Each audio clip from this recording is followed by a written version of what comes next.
Ustadz, mohon pencerahannya. Apa yang harus dilakukan seorang anak yang sudah terlanjur durhaka kepada orang tuanya, sementara orang tua itu tidak ridho dengan tingkah laku anaknya yang durhaka itu, di mana anak tersebut ibadahnya rajin, semaksimalnya sholat 5 waktunya di masjid, puasa Senin Kamis tidak pernah tinggal, puasa Yaumul Bid selalu, sholat malam di sepertiga malam terakhir tidak pernah ketinggalan, tetapi punya orang tua yang lanjut usia tidak diopeni.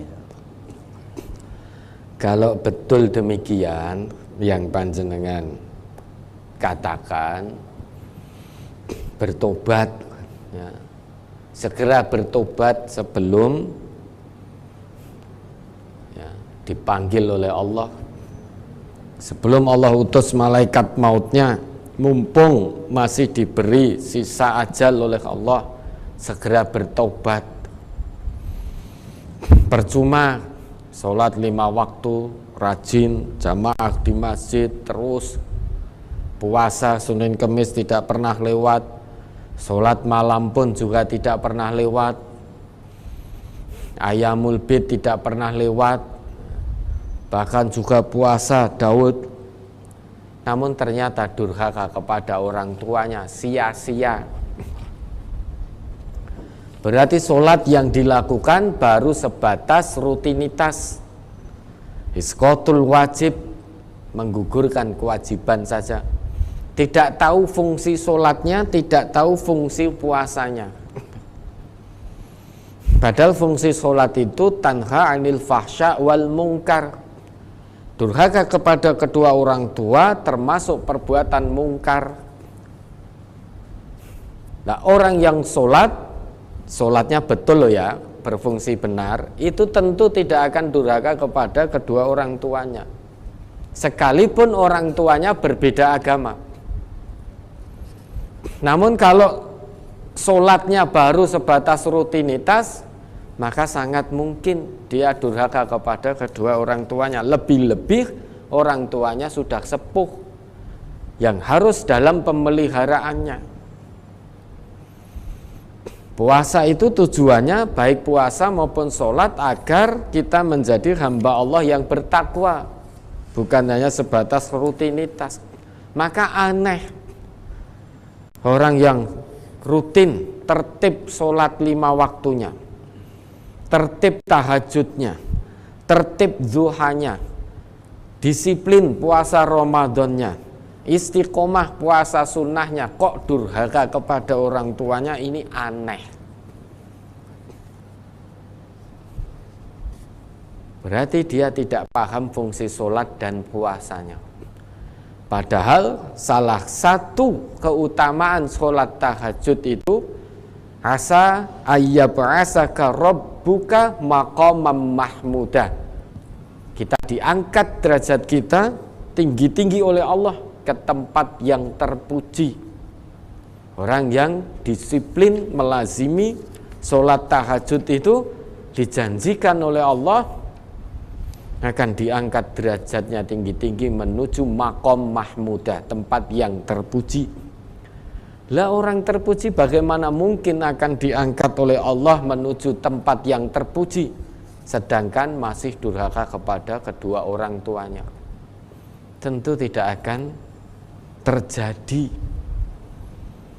Bahwa sholat nganti bengkak-bengkak kakinya, kalau masih durhaka pada orang tuanya, tidak membawa manfaat sholatnya. Berarti orang sholat itu tentu tidak durhaka kepada kedua orang tuanya. Ridhaullah fi ridhail walid wa sakhatullah fi sakhatil walid. Keridhaan orang tua, keridhaan Allah itu sangat tergantung dengan keridhaan orang tua. Murkanya Allah sangat tergantung dengan murkanya kedua orang tua. Lah bagaimana mungkin orang sholat kok durhaka? Berarti sholatnya itu tidak berfungsi, belum paham tentang fungsi sholatnya. Yang tanha anil fahsya itu, anil fahsya wal mungkar, mencegah dari perbuatan keji dan mungkar, belum paham, maka percuma yang dilakukan. Tidak ada nilai kebaikannya di hadapan Allah. Lha wis napa nek ngono wis rasa salat sisan, apa begitu? Kalau itu yang dilakukan berarti meniti jalan ke neraka.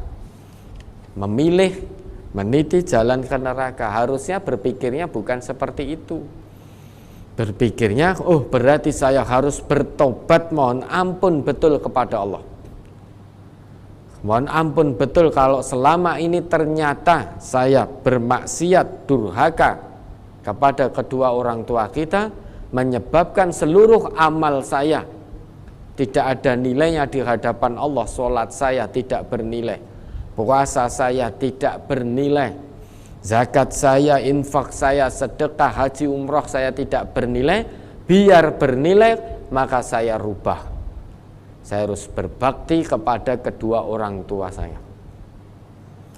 Apalagi orang tua sudah sepuh dalam pemeliharaan.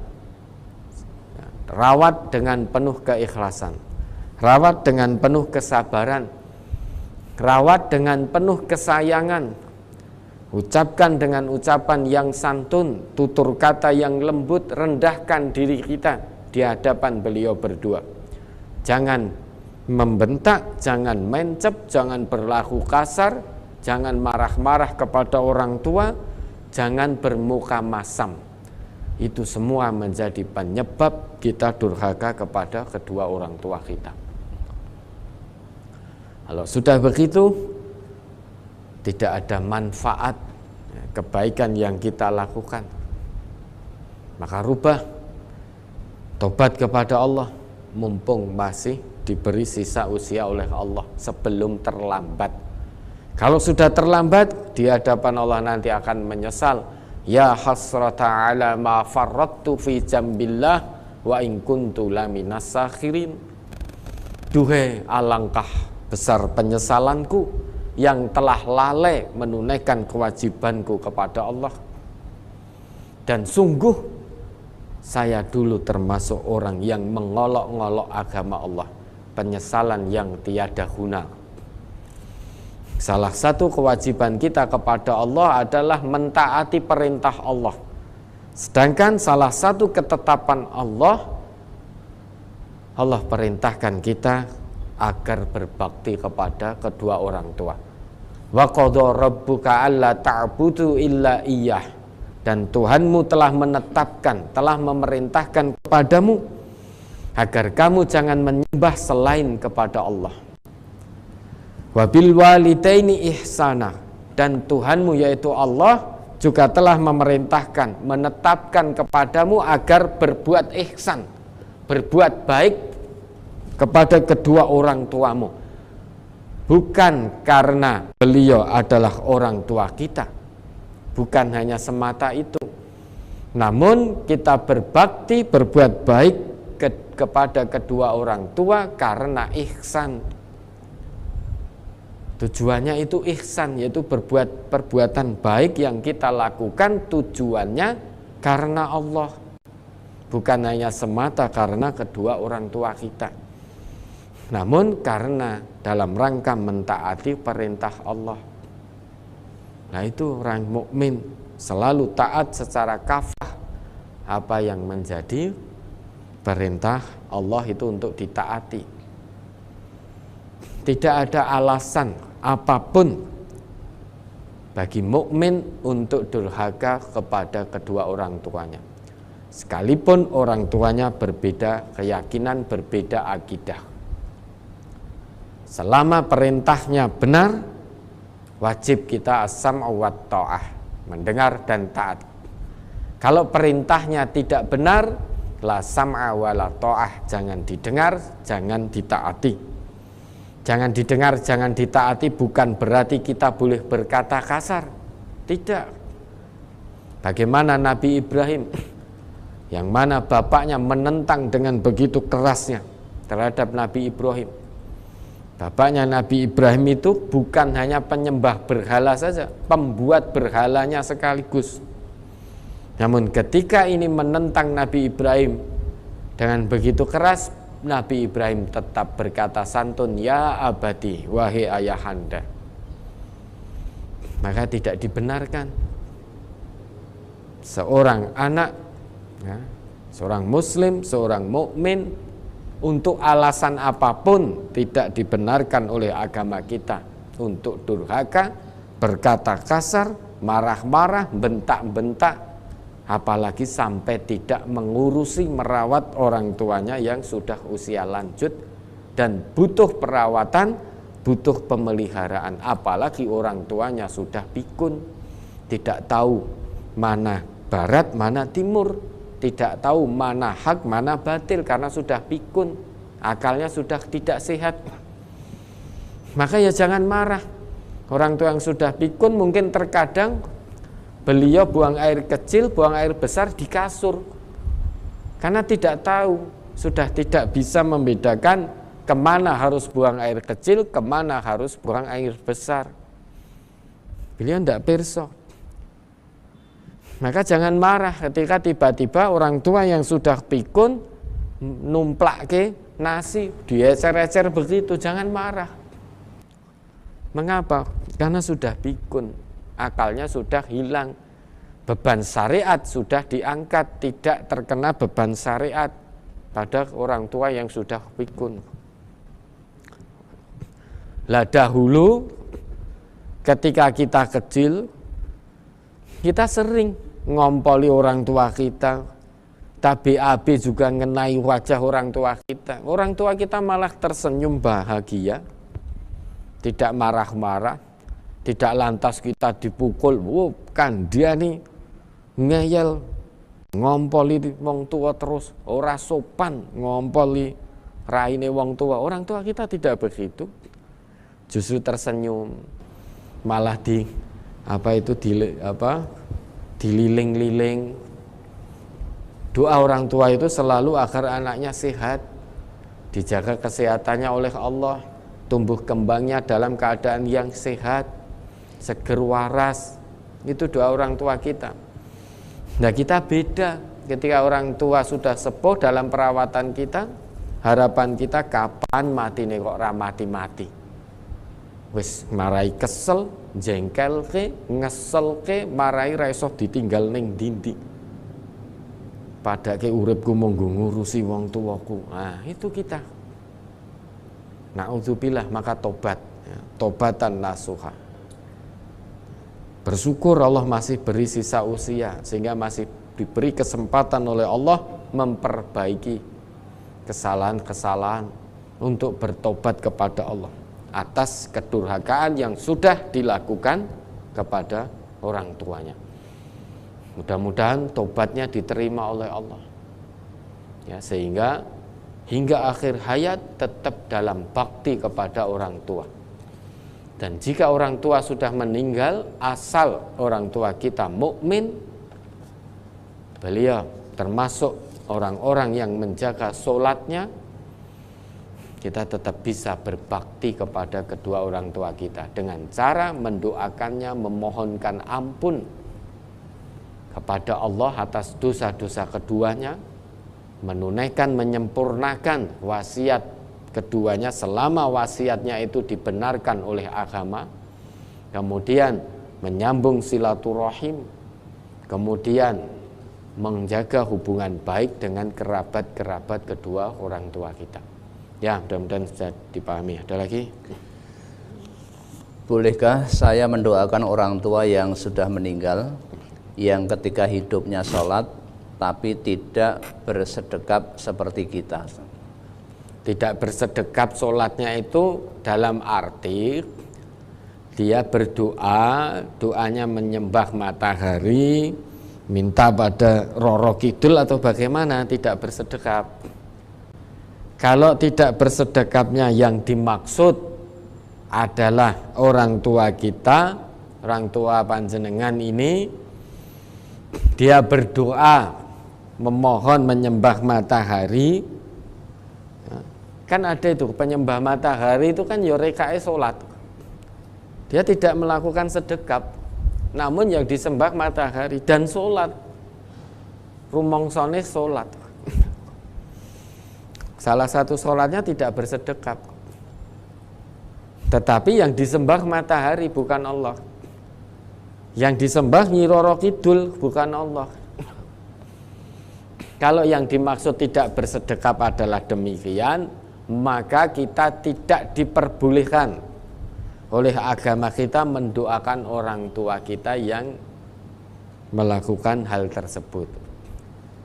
Namun kalau yang dimaksud tidak bersedekap hanya karena perbedaan kaifiyah saja, perbedaan pemahaman saja, tetap yang disembah Allah, sholatnya sama dengan kita, hanya dalam gerakannya kalau kita bersedekap sesuai dengan hadis-hadis Nabi, orang tua kita istirsal artinya menjulurkan tangannya tidak bersedekap. Ya, kita tetap wajib dan diizinkan oleh Allah untuk mendoakan kedua orang tua yang sudah meninggal. Meski semasa hidupnya sholatnya salah satu gerakannya berbeda. Ya. Yang ini yang mana orang tuanya ini tidak bersedekap. Ya, kalau panjenengan ke Timur Tengah sana banyak sholat yang tidak bersedekap. Lah, apakah lantas kemudian kita bisa ikut-ikutan? Oh, sana di Mekah sana ada kok sholat yang tidak bersedekap. Tentu dalam beragama yang dilihat itu bukan orang yang ada di Timur Tengah, bukan orang yang ada di Mekah. Dalam beragama ini yang kita lihat adalah bagaimana Nabi mencontohkan, bagaimana Nabi memberikan tuntunannya. Oh, ternyata setelah diteliti banyak hadis Nabi yang menjelaskan bahwa Nabi itu saat sholat selalu bersedekap. Maka kita ikut Nabi, kita bersedekap. Bukan lantas, enak di Mekah sana, ada di Mesir sana banyak orang tidak bersedekap. Jangankan tidak bersedekap, duduk tahiyat, duduk di antara dua sujud, itu ada yang bertumpu pada kedua lututnya, sehingga setengah duduk setengah berdiri. Kalau kita melihat dalam beragama ini, tata cara beragama, kita melihat perbuatan orang lain, utamanya yang ada di Timur Tengah sana, kita bingung nanti. Lah kok iki linggih ngene? Kok pakai duduk tawaruk kok begini? Oh, ini kok dengan bertumpu pada dua lutut, setengah berdiri setengah duduk. Oh, ini tahiyat kok ada yang menjulurkan telunjuknya, kok ada yang tidak. Nah, kita bingung, sing bener sing ngendi. Lah yang benar yang mana? Yang benar yang sesuai dengan tuntunan Rasulullah. Maka kita lihat bagaimana sabda Nabi kita. Ya, bukankah Nabi kita juga perintahkan shollu kama ra'aitumuni usolli, sholatlah kalian sebagaimana kalian melihat aku sholat. Lah, karena adanya perintah ini, maka dalam hadis Nabi yang lain itu sudah diperinci bagaimana sifat sholat Nabi, mulai dari takbiratul ihram sampai salam itu sudah diperinci. Maka sudah, kita tidak usah aneh-aneh melihat kanan kiri kita bagaimana fulan sholat, bagaimana fulan sholat. Nah, kita lihat bagaimana Nabi sholat melalui sabda-sabdanya. Itu sudah rinci. Itu yang kita ikuti. Nah, kalau ternyata orang tua kita ada yang tidak bersedekap, ya kita husnudon.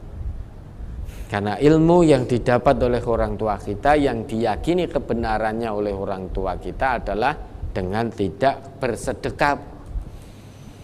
Ya, kita saling menghormati, saling menghargai.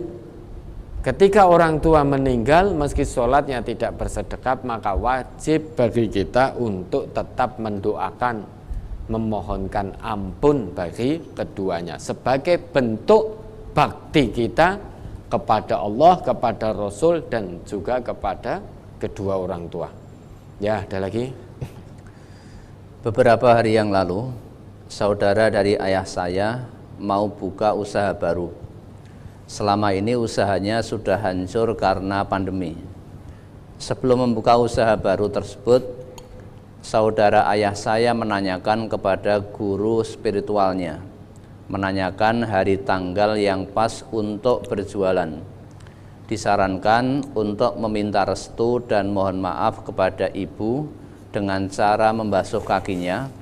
Kemudian sisa air basuhan tersebut digunakan untuk cuci muka dan sebagian untuk diminum. Apa cara yang seperti ini dibenarkan dalam Islam, Ustaz? Mohon tausiahnya. Itu cara-cara dukun. Ketoke apik to. Nasihatnya biar usahanya sukses, karena ini bangkrut, karena pandemi usahanya bangkrut. Lah ini mau memulai usaha baru,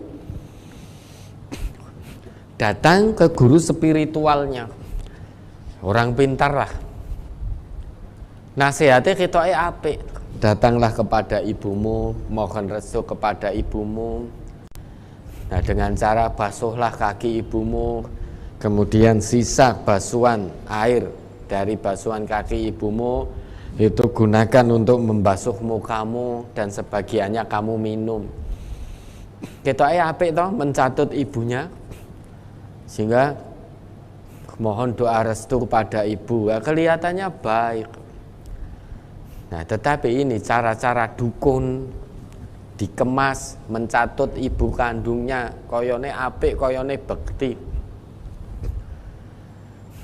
Maka kalau hanya sebatas meminta restu, memohon restu kepada ibu agar didoakan oleh ibu kita, mudah-mudahan usahanya berhasil, usahanya membawa berkah dunia akhirat, ya itu memang boleh. Namun kalau dengan cara yang seperti ini disebutkan mulai tanggal berapa harus memulai usahanya, tanggal baiknya tanggal berapa, harinya apa, hari baiknya apa untuk memulai usaha. Kalau kita panjenengan percaya dengan hal yang demikian, ini cara-cara dukun. Kalau panjenengan percaya dan melakukan, kata Nabi kita, man ata'arrafan, barang siapa yang mendatangi orang pintar, mendatangi dukun, mendatangi paranormal, orang yang dianggap pintar, guru spiritual yang dianggap pintar, fasa'alahu an syai'in, kemudian dia bertanya tentang sesuatu kepada dirinya, bertanya tentang hari baik untuk mulai usaha, bertanya tentang hari baik untuk menikahkan putra-putrinya, bertanya tanggal yang baik untuk usaha atau menikahkan putra-putrinya. Fasoddaqohu, kemudian dia mempercayainya dan melakukannya, lam tuqballahu sholatun arba'ina yauman, sholatnya 40 hari tidak diterima oleh Allah. Rugi. Sudah sholat hanya gara-gara datang ke dukun, ke paranormal, ke orang pintar, bertanya tentang hari baik mulai usaha, sholatnya 40 hari tidak diterima oleh Allah. Nah, di saat itu tiba-tiba dipanggil oleh Allah, maka meninggal dalam keadaan su'ul khatimah, ya, kesudahan yang buruk, akhir yang buruk. Padahal sebelumnya sholat hanya gara-gara datang ke dukun dan percaya apa yang menjadi omongan dukun, sholatnya muspro, matinya su'ul khatimah, na'udzubillah. Nah, bagaimana kemudian kalau kita sudah terlanjur taubat, berhenti, jangan datang lagi ke dukun. Kalau mau memulai usaha, tentu kita tidak datang ke dukun. Yang menggerakkan hati dan kaki pembeli agar membeli di tempat kita siapa? Apakah dukun? Tidak. Yang menggerakkan pembeli ke tempat kita itu siapa? Apakah paranormal, orang pintar? Tidak. Yang menggerakkan siapa? Allah. Sekalipun kamu datang ke 1000 dukun, kalau Allah tidak menggerakkan hati pembeli, ya sepi tempat jualanmu, ya bangkrut usahamu. Yang punya berkah siapa? Yang punya untung rugi siapa? Apakah dukun? Allah. Yang bisa mendatangkan keuntungan dalam usaha kita itu Allah. Maka kita datang ke yang maha menguntungkan. Ketika mau berusaha, kita datang, kita mendekat ke yang maha memberi keuntungan, Ar-Razzaq, yang maha pemberi rezeki, yaitu Allah. Kita mau memulai usaha, kita lebih dekat lagi kepada Allah, karena Allah lah yang maha pemberi rezeki, bukan dukun. Maka jangan percaya omongan dukun. Jangan percaya, kalau percaya mesti rugi, mesti binasa, sengsara dunia akhirat. Mau usaha, yang punya keuntungan itu Allah, maka kita datang kepada Allah. Selain itu, kita mohon kepada kedua orang tua kita agar beliau dengan penuh keikhlasannya sudi kiranya mendoakan agar usaha putra-putrinya mendatangkan berkah dunia dan akhirat. Doa yang kita mohonkan kepada Allah, yang kita panjatkan terkait usaha kita, jangan hanya minta keuntungan dunia saja, jangan. Ya Allah berikan keuntungan yang banyak, ya Allah, jangan. Kita mohon kepada Allah terkait usaha kita agar usaha kita ini diberkahi oleh Allah. Diberkahi, turun berkah dalam usaha kita. Nah, itu yang sering kita lupakan. Seringnya orang itu dalam usaha doa kepada Allah hanya mohon keuntungan duniawi sehingga tidak berkah dunia akhirat. Kalau itu yang kita pinta, ya kita diberi keuntungan duniawi, namun tidak membawa berkah dunia, tidak membawa berkah akhirat, sehingga kita menjadi orang yang rugi dunia, rugi akhirat. Khosirnad dunya wal akhirah, rugi dunia, rugi akhirat. Maka kalau mau berusaha, yang pertama datang kepada Allah, lebih mendekat lagi kepada Allah, tingkatkan ibadah fardunya, tingkatkan ibadah sunnahnya.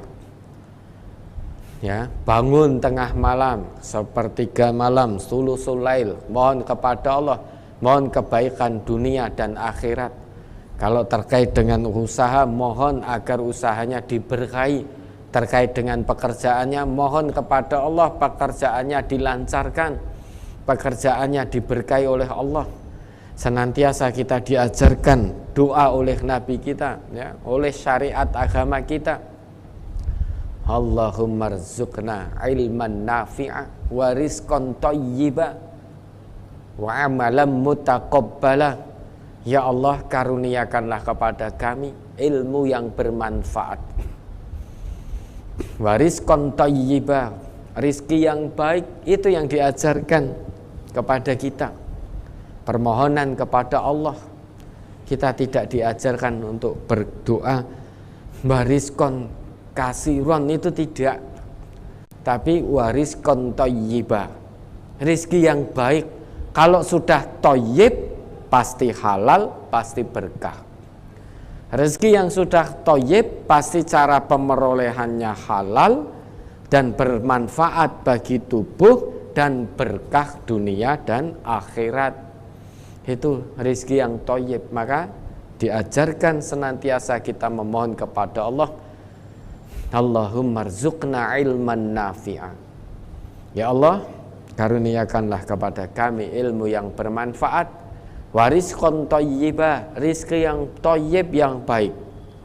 Ternyata untuk mendapatkan rizki yang baik harus dengan ilmu dulu. Maka yang pertama permohonan kita ilman nafi'a, ilmu yang bermanfaat. Dalam hal usaha jual beli kita mohon kepada Allah ilmu yang bermanfaat. Kalau kita jual beli tanpa ilmu, maka kita akan menjadi pedagang yang licik, pedagang yang culas, menghalalkan segala cara haram oke, cara halal juga oke. Yang penting bagaimana usaha saya bisa mendatangkan uang. Maka tidak sedikit orang yang berjual beli menipu, menyembunyikan cacat barang dagangan, mengurangi takaran timbangan, karena tidak ada ilmu yang bermanfaat. Ilmu yang bermanfaat adalah ilmu yang diridhoi sesuai dengan ketetapan Allah dan Rasul.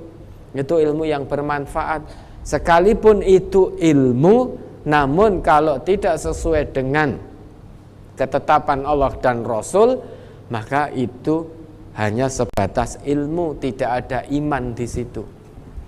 Nah, kita berjual beli harus ada iman.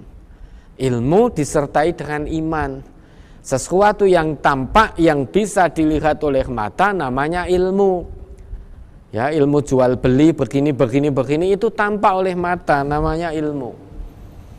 Nah, sesuatu yang tidak terlihat oleh mata kita namanya iman. Nah, kita butuh itu. Ilmu seorang mukmin harus diikat dengan iman. Ilmu saja percuma, muspro, tidak membawa manfaat. Harus diikat dengan iman. Maka rizki yang thayyib harus diawali dengan ilmu dulu. Kalau sudah begitu, wa amalam mutaqabbala, amal yang akan diterima oleh Allah adalah amal yang disertai dengan ilmu, yang diawali dengan ilmu dulu. Ya, mudah-mudahan bermanfaat ya. Jangan datang lagi pada dukun, taubat, istighfar, mohon ampun betul kepada Allah. Nah, dukun-dukun yang mendengarkan ini ya enggak apa-apa. Ya, kupingnya panas, ini hatinya gundah, ya enggak apa-apa. Kita menyampaikan kebenaran apa adanya dari agama Islam. Perintah Allah, perintah Rasulullah, ancamannya sangat membahayakan bagi keselamatan kita dunia dan akhirat. Man ata'arrafan fasa'alahu an syai'in fasaddaqahu lam tuqbal lahu salatun arba'ina yauman. Barang siapa yang datang kepada orang pintar, datang kepada dukun, datang kepada paranormal, menanyakan tentang sesuatu kepadanya, kemudian dia mempercayainya, lam tuqbal lahu salatun arba'ina yauman. Salatnya selama 40 hari tidak diterima oleh Allah. Ya, bertobat dengan tobatan nasuha. Ya, ada lagi? Dari brosur berbakti kepada orang tua bagian yang pertama, halaman terakhir. An Abi Hurairah anna Rasulullah sallallahu alaihi wasallam qala idza matal insanu in qata'a anhu amaluhu illa min salasatin illa min shadaqatin jariyatin aw ilmin yuntafa'u bihi aw waladin sholihin yad'u lahu. Rawahu Muslim. Dari Abu Hurairah bahwasanya Rasulullah sallallahu alaihi wasallam bersabda, apabila manusia meninggal dunia, maka terputuslah amal-amalnya kecuali 3 hal, yaitu sedekah jariah atau ilmu yang dimanfaatkan orang atau anak soleh yang mendoakannya.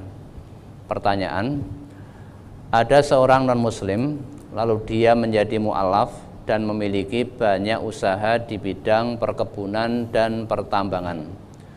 Kemudian dia mengajari anak buahnya tentang cara menangani usaha-usaha yang dimilikinya. Setelah meninggal, usahanya ini semakin maju dan diteruskan oleh generasi selanjutnya. Maka yang seperti ini, apakah tergolong sebagai ilmu yang dimanfaatkan banyak orang atau seperti apa? Ya, ini awalnya non-muslim. Namun qadarullah, ya, ketika masih hidup, masih punya sisa ajal, sebelum meninggal menjadi mu'alaf. Hatinya terbuka untuk menerima hidayah Islam, kebenaran Quran, kebenaran tuntunan Rasulullah. kemudian tetap dalam keislamannya, tetap dalam keimanannya hingga dia meninggal dunia. Nah, sebelum meninggal ternyata ini seorang yang sukses, punya ilmu di bidang perkebunan dan pertambangan. Kemudian ilmu itu diajarkan, ya, diajarkan kepada bawahannya, sehingga bawahannya yang awalnya tidak tahu menahu tentang perkebunan dan pertambangan, karena beliau mengajar dengan penuh kesabaran, keikhlasan, hingga bawahannya bisa pandai, jadi paham, dan bisa meneruskan perkebunan dan pertambangannya sukses karena pertolongan Allah. Lah berarti ilmunya manfaat. Ilmunya dimanfaatkan oleh generasi sesudahnya.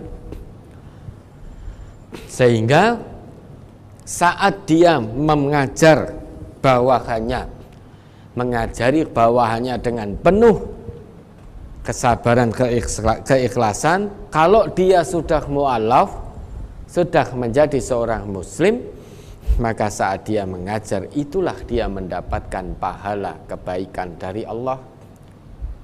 Adapun ketika dia mengajar, dia non muslim, pada saat itu meski yang diajar adalah kebaikan, dia tidak mendapatkan kebaikan di sisi Allah sampai nanti dia mu'allaf. Maka kebaikan yang dia lakukan ketika belum Islam, saat dia menerima Islam sebagai jalan hidup, maka kebaikan yang dulu dia lakukan sewaktu non muslim itu dihitung kebaikan oleh Allah saat dia menjadi seorang muslim. Coba diingat ayatnya. Qalatil a'rab dan seterusnya itu Al-Hujurat atau apa itu? Ayat 14 kalau tidak salah. Surat Al-Hujurat ayat 14. Qalatil a'rabu amanna kullam tu'minu walakin qulu aslamna walamma yadkhulul imanu fi qulubikum wa in tuti'ullaha wa rasulahu la yalidkum min a'malikum syai'a innallaha ghafurur rahim. Orang-orang Arab Badui itu berkata, kami telah beriman. Katakanlah, kamu belum beriman, tapi katakanlah kami telah tunduk, karena iman itu belum masuk ke dalam hatimu. Dan jika kamu taat kepada Allah dan Rasul-Nya, Dia tidak akan mengurangi sedikit pun pahala amalmu. Sesungguhnya Allah Maha Pengampun lagi Maha Penyayang. Wa in tuti'ullaha wa rasulahu la yalidkum min a'malikum syai'ah. Jika kamu tunduk patuh kepada Allah dan Rasul-Nya, Allah tidak akan mengurangi pahalamu sedikit pun. Ya, pahala kebaikan yang dulu kamu lakukan ketika belum ada ketundukan, belum ada kepatuhan kepada Allah dan Rasul secara khafah, yang mana pada waktu itu dilakukan tidak dihitung sebagai kebaikan oleh Allah. Namun kemudian di kemudian hari kita tunduk patuh betul kepada Allah dan Rasul-Nya dalam keadaan muslim dan mukmin betul, maka kebaikan yang dulunya tidak dihitung oleh Allah, la yalidkum min a'malikum syai'ah, Allah tidak akan kurangi sedikit pun pahala kebaikan itu. Dulu belum dihitung, kemudian menjadi muslim, menjadi mukmin, melakukan satu perbuatan karena keimanan kepada Allah dan Rasulullah, maka kebaikan yang dulu belum dihitung kemudian menjadi dihitung oleh Allah. Maka bersyukur sekali orang ini. Ya. Sebelum meninggal hatinya dilunakkan, hatinya terbuka sehingga menerima kebenaran Islam, hidayah Islam. Kebaikan-kebaikan yang dulu belum dihitung kemudian menjadi dihitung di sisi Allah. Dosa-dosa yang dulu dilakukan dihitung dosa, dihapus semuanya oleh Allah. Maka orang kafir, non muslim yang hatinya terlunakkan bisa menerima hidayah kebenaran Islam sangat beruntung. Dosanya semua dihapus oleh Allah, kebaikannya semuanya dihitung oleh Allah. Lebih beruntung lagi orang yang sejak lahir itu terlahir dalam keluarga muslim, itu lebih bersyukur lagi harusnya.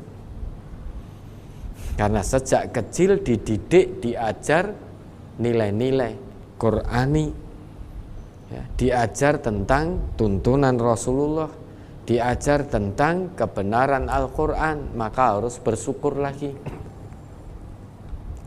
Ya, ilmunya yang tadi dia ajarkan itu bisa dimanfaatkan orang lain, membawa manfaat bagi umat Islam, khususnya di bidang perkebunan dan pertambangan. Maka ini termasuk wa ilmin yuntafa'u bihi.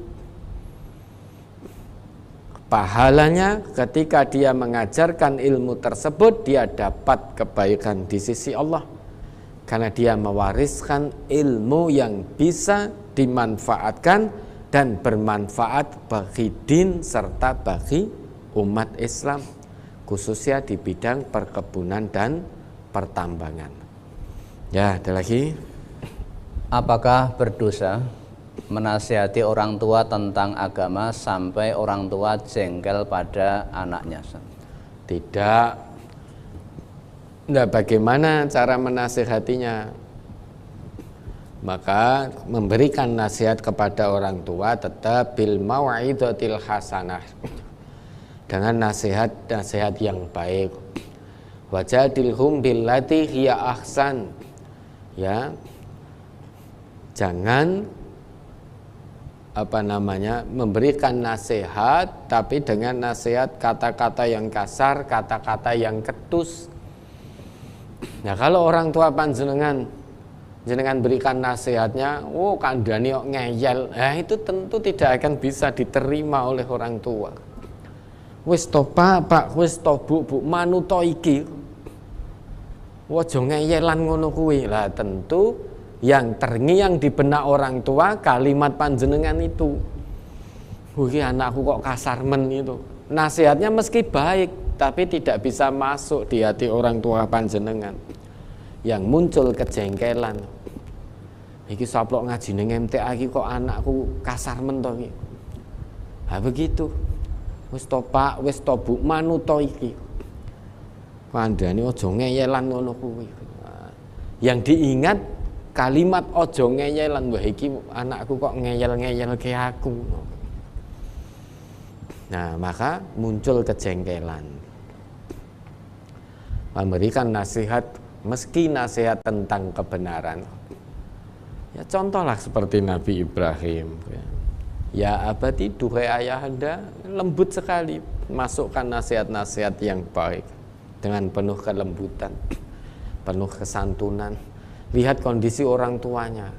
Kalau dilihat orang tuanya dalam kondisi penat, mungkin usahanya baru rugi, mungkin karena petani tanamannya tidak bisa panen, ya, jangan langsung sudah Pak, sabar, jengkel, sabar, mangan opo lele, apa arep mangan sabar.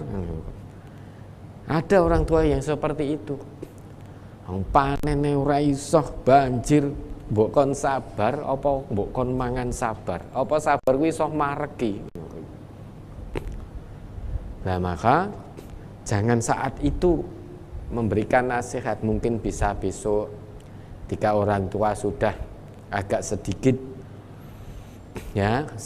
nyaman hatinya, sudah tidak begitu terngiang kejengkelannya karena tidak bisa panen, baru diberi nasihat. Pak, Bu, nggih memang kita ini sebagai hamba Allah, kita usaha kita, ikhtiar kita itu sudah kita lakukan maksimal supaya bisa panen.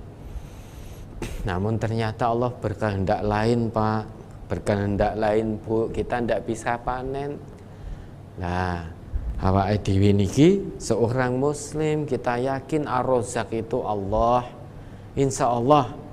Insya Allah asal kita yakin kepada Allah, Allah akan memberi ganti, Pak. Sudah, berikan nasihat yang bijak. Kalau tiba-tiba kita berkata seperti itu, bapak kita masih menteleng, ya sudah, hentikan. Oh, berarti belum bisa untuk memberikan nasihat. Nah, terus jangan pernah bosan, sedikit demi sedikit, terus sekeras apapun hati manusia, ibarat batu, ya, ibarat batu besar yang kokoh berdiri. Kalau setiap hari batu ini terkena tetesan air, lama-lama batu itu akan hancur, akan lebur. Kalau setiap hari kena tetesan air, diibaratkan seperti batu, hati orang tua kita yang keras, tetap setiap hari kita masukkan nasihat-nasihat din, sekeras apapun, lama-lama akan lunak pula. Namun bukan hanya sebatas nasihat saja, tetap kita doakan orang tua kita agar hatinya dibuka oleh Allah, bisa menerima nasihat kebenaran agama ini. Kalau dosa, memberikan nasihat sampai orang tua jengkel, apakah kita berdosa?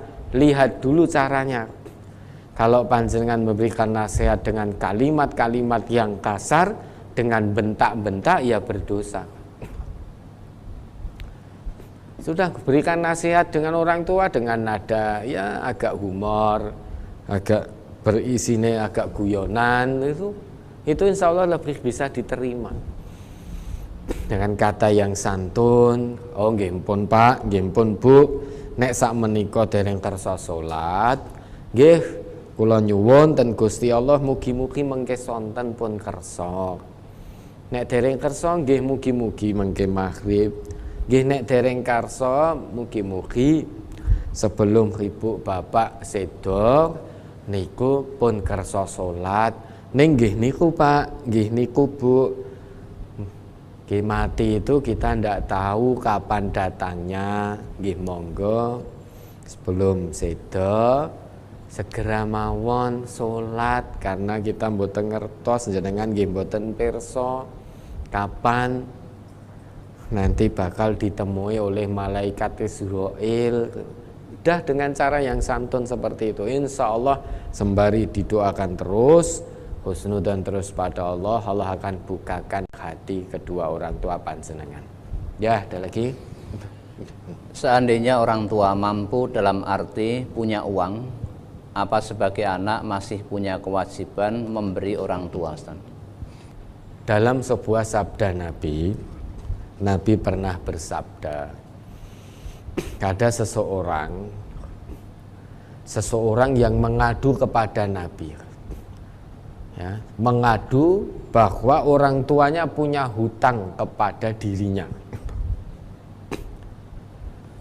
Ya, datang kepada Nabi, dia mengadu, bermusuhan dengan orang tuanya karena orang tuanya punya hutang kepada anaknya ini tadi. Jawab Nabi kita singkat.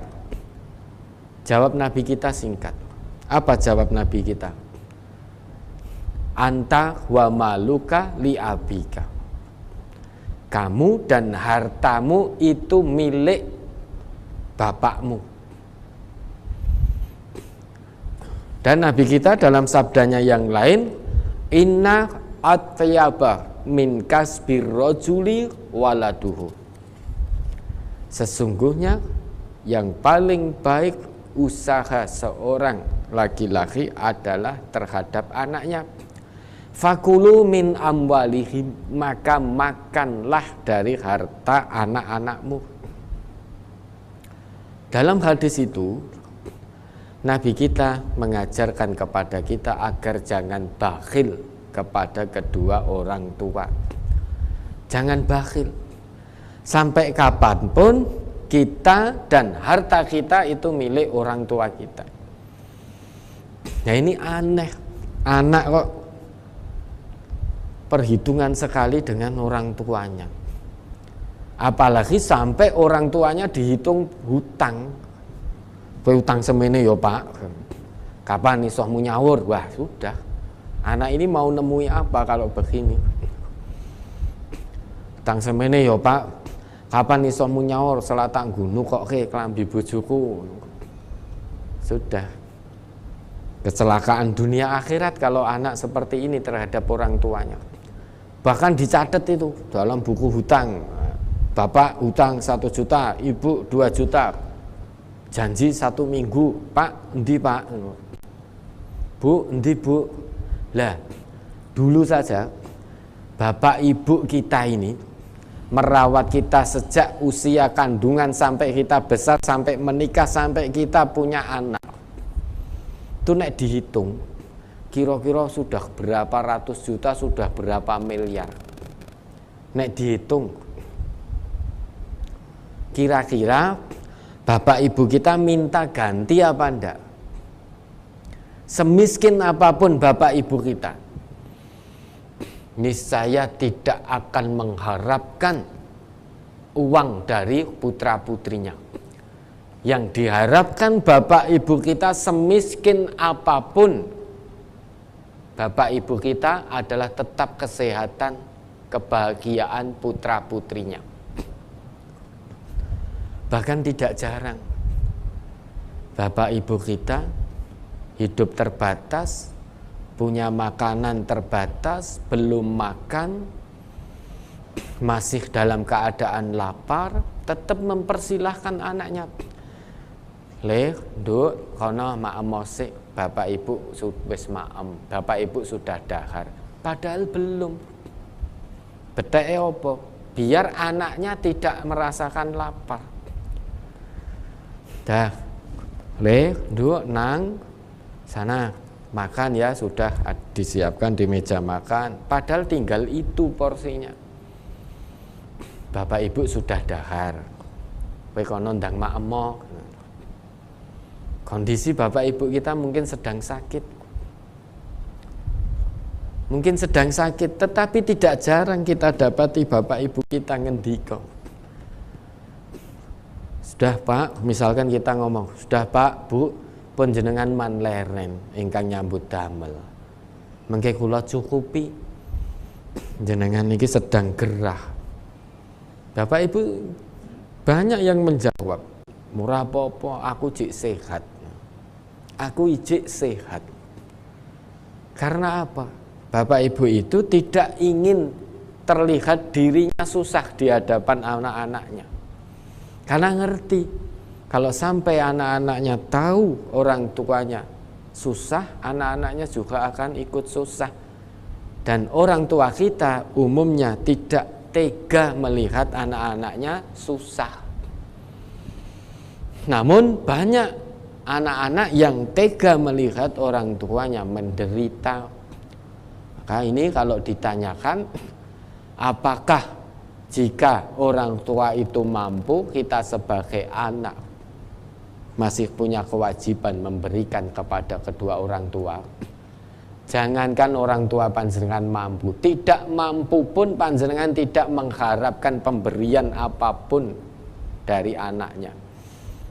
Saya yakin orang tua panjenengan, semiskin apapun beliau, tidak mengharapkan apapun pemberian dari panjenengan sebagai anaknya.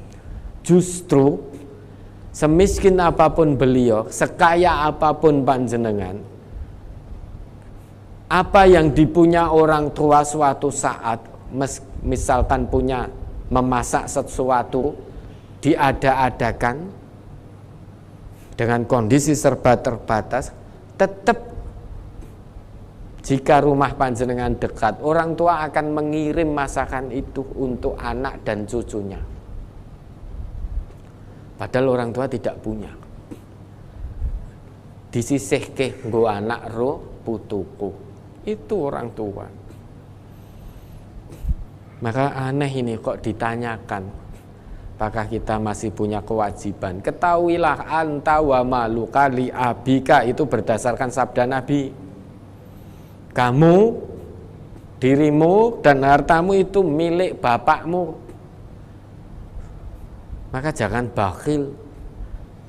Kalau misalkan pertanyaan ini kami jawab tidak wajib, nah, niscaya panjenengan tidak akan memberikan apapun pada orang tua panjenengan, meski orang tua panjenengan tidak minta. Kok hitungan dengan kedua orang tua?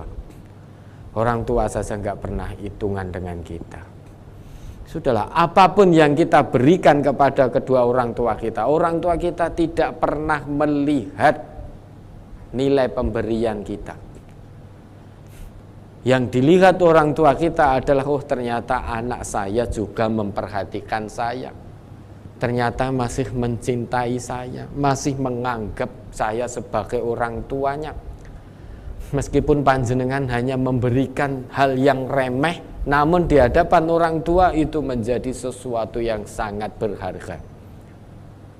Nah, kita sebagai anak yang sering melihat nominal dari pemberian kita. Oh, orang tua kok kemana-mana nyepeda ontel, sepedanya sudah butut, sedang kita naik mobil yang bagus. Saya belikan sepeda motor biar orang tua tidak capek. Tiba-tiba istrinya ngomong, "Pak, bit motor yo larang lho Pak, sing anyar, pemeneh sing anyar-anyar saiki metik yo larang. Wis goleke second-secondan kono wae Pak. Nek enek ono kok nek rusak dandake. Ya sing regane 1 juta 1.500.000 ngono lho Pak, wis montor-montor tuwa. Bapak ibu kan sudah sepuh, paling ning sawah Pak arep ning endi. Wis tukoke elek-elekan kuwi wis matur nuwun, sing penting ora mlaku, sing penting ora ngepit." Terus tiba-tiba kita takut dengan istri, oh iya ya. Takut. Sehingga sembunyi-sembunyi. Kan ada itu seorang suami mau memberi orang tuanya saja sembunyi-sembunyi dari istrinya. Takut kalau nanti memberikan sesuatu kepada bapak ibunya, istrinya tahu, marah istrinya.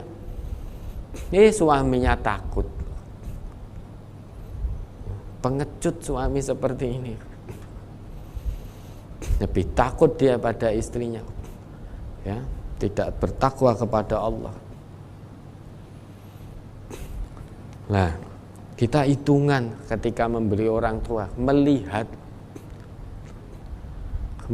nominalnya mana yang mau saya berikan pada kedua orang tua kita. Oh, dilihat harganya, oh larang iman mahal. Padahal orang tua dulu ketika memberi kita itu selalu yang terbaik, berusaha memberikan yang terbaik untuk anak-anaknya, tidak pernah hitungan. Dan orang tua kita ikhlas, anaknya makan sate, orang tua hanya tahu tempe, itu ikhlas. Lebih mendahulukan kebahagiaan anak-anaknya. Lah sekarang panjenengan dititipi kemampuan secara finansial oleh Allah, orang tua juga mampu.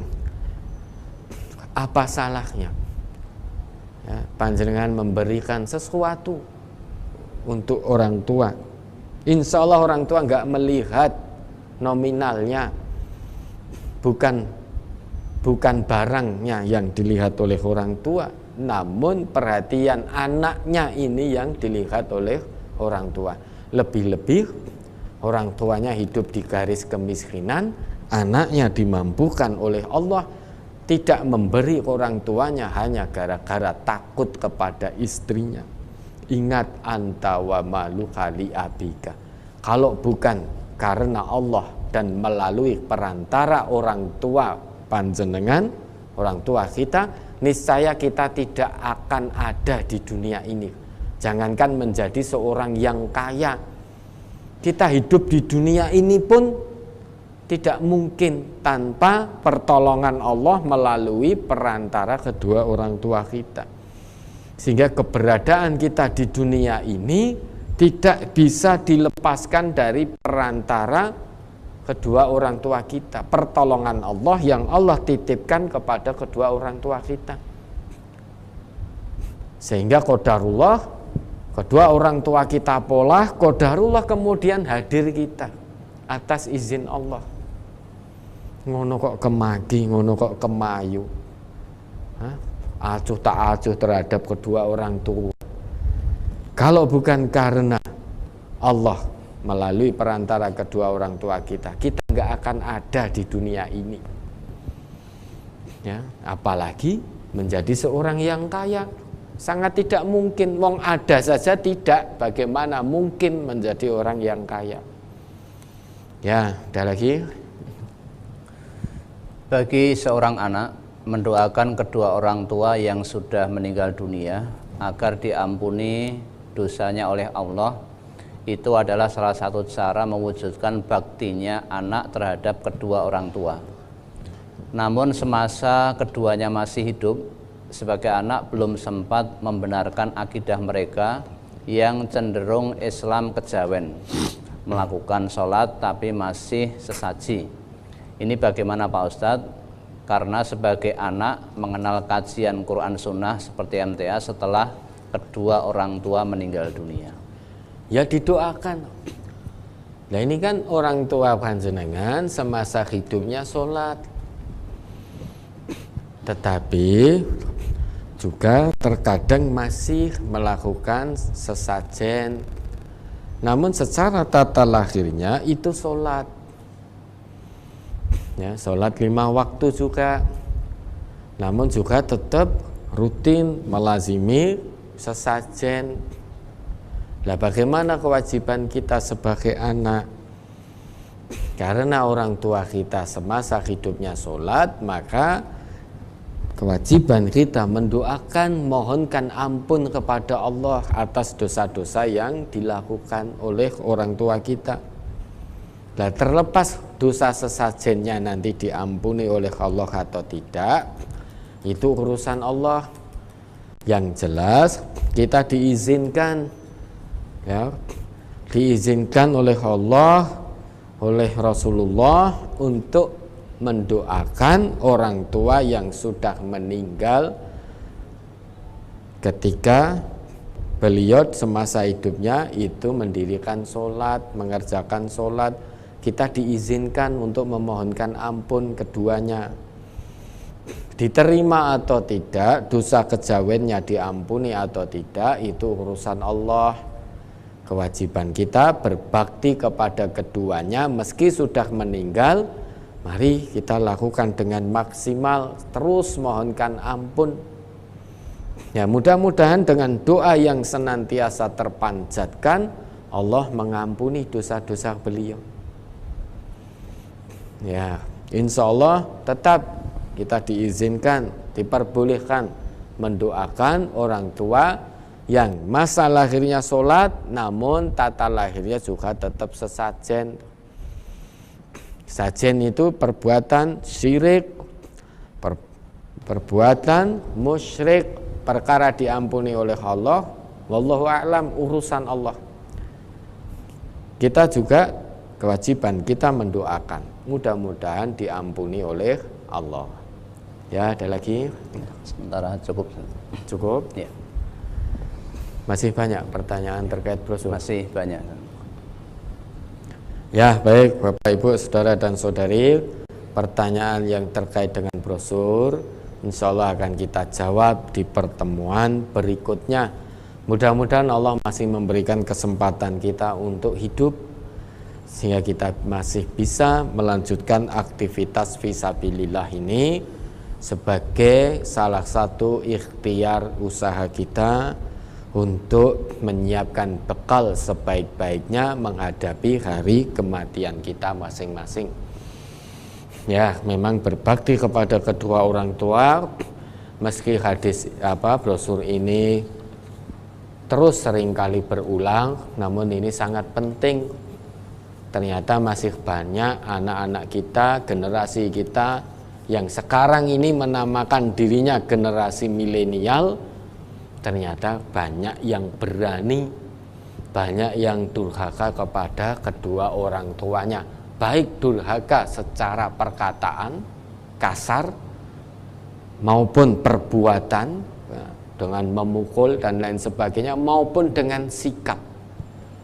Kedurhakaan bisa dilakukan dengan perkataan, berkata kasar kepada orang tuanya, bisa dilakukan dengan perbuatan, memukul, maupun dengan sikap, diperintah untuk melakukan kebaikan, nasihat yang baik, ogah-ogahan, mencap-mencep, mingkat-mingket, lebih khusuk kepada HP-nya daripada kepada nasihat orang tuanya. Itu durhaka secara sikap. Nah, ternyata itu banyak kita jumpai di generasi kita. Maka ini tidak bisa diteruskan, harus berbenah, jangan terserah, harus dirubah, jangan terserah. Kalau terus-terusan begini, maka jangan harap kebenaran Islam akan tegak di atas muka bumi ini, karena generasi mudanya sudah sangat jauh dari Quran dan Sunnah. Generasi mudanya sangat jauh menyimpang dari Allah dan juga dari tuntunan Rasulullah. Generasi mudanya tidak punya akhlakul karimah, maka apa yang diharapkan? Ya, mudah-mudahan Allah turunkan pertolongannya, merahmati dan meridhoi usaha kita untuk menyiapkan generasi-generasi berikutnya yang berakhlakul karimah dan juga berilmu. Sudah? Cukup. Baik, Bapak Ibu, Saudara dan Saudari, alhamdulillah Allah berikan kemudahan, pertolongan dan ridhonya sehingga kajian kita diberi kelancaran sejak dari awal sampai akhir waktu ini. Maka mari kita akhiri. Alhamdulillahirabbil alamin. Subhanakallahumma wa bihamdika asyhadu an la ilaha illa anta astaghfiruka wa atubu ilaik. Wassalamualaikum warahmatullahi wabarakatuh. Waalaikumsalam warahmatullahi wabarakatuh.